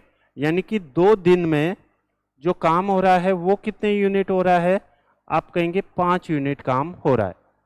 हमें कितने यूनिट काम करवाना है, आप कहेंगे 30 यूनिट हमें काम करवाना। तो 30 यूनिट के लिए मुझे किससे मल्टीप्लाई करना पड़ेगा, आप कहेंगे इसको 6 से मल्टीप्लाई कर दो। 6 से जब आप लोग मल्टीप्लाई करेंगे तो ये आ जाएगा 30 यूनिट। अगर इसको 6 से मल्टीप्लाई किया है तो इसको भी हम लोग 6 से मल्टीप्लाई करेंगे तो हमारा जो आंसर आ जाएगा वो कितना आ जाएगा, 12 डेज। ठीक है, और मुझे उम्मीद है कि सभी बच्चों का जो आंसर है वो आ गया होगा। ठीक है, चलो, क्या समझ पाए हैं सभी? तो ये थी आज की हमारी क्लास। उम्मीद करता हूं कि आप सभी को पसंद आई होगी, आपने कुछ न कुछ जरूर सीखा होगा। देखो, मैं कोशिश करता हूं फुल एफर्ट्स के साथ आपको क्लास ये प्रोवाइड करवाता हूं। ठीक है, एक एक क्वेश्चंस को अच्छे से बारीकी से यानी कि किस तरह से डाउट्स आपके आ सकते हैं उस तरह से हम लोग सोल्व करते हैं। ठीक है, एक एक पॉइंट को अच्छे से मैं आपके सामने एक्सप्लेन करता हूं। अगर आपके कुछ भी डाउट है तो आप लोग कमेंट कर सकते हैं। और हाँ, सभी ऑफलाइन कमेंट जरूर किया करो। ठीक है, मैं आप सभी लोगों के ऑफलाइन कमेंट्स पढ़ता हूँ और आपके कमेंट्स का इंतजार करता हूँ। ठीक है ना? और इसकी जो विद सॉल्यूशन पीडीएफ है ये आपको क्लास 24 के एप्लीकेशन पर मिल जाएगी। ओके,